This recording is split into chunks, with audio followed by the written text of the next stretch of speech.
यमुना किनारे राधा प्यारी मिले नया यो बनवारी।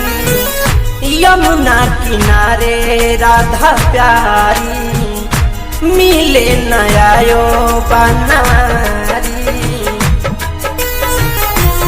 हाँ भेज दो संदेशा मेरो नाम को, हाय कोई ढूंढ के ले आ दो मेरो श्याम को। हाँ कोई ढूंढ के ले आ दो घन श्याम को, ढूंढ के ले आ दो मेरो श्याम को।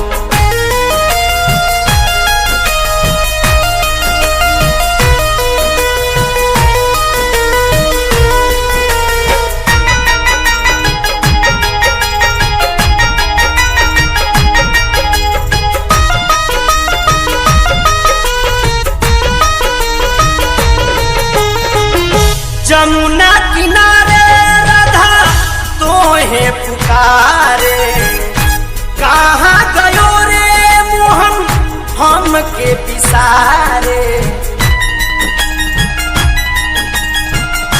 यमुना किनारे राधा तोहे के पुकारे, कहाँ गयो रे मोहन हम के पिसारे।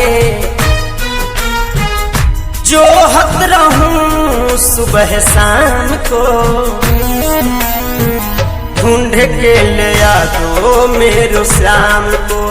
हो कोई ढूंढो ढूंढो ढूंढो मेरो श्याम को।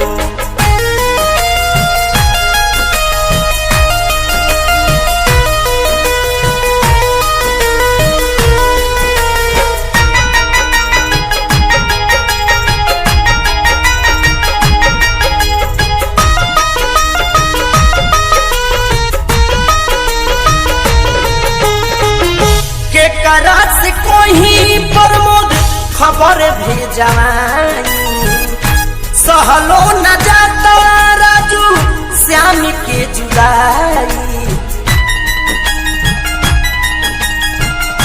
कैसे कहीं प्रमोद खबर भेजवाई, सहलो न जाता राजू श्याम के जुदाई।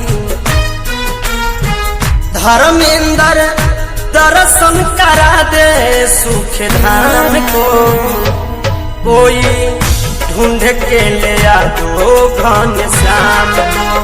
हो कोई ढूंढ के ले आ दो मेरो श्याम।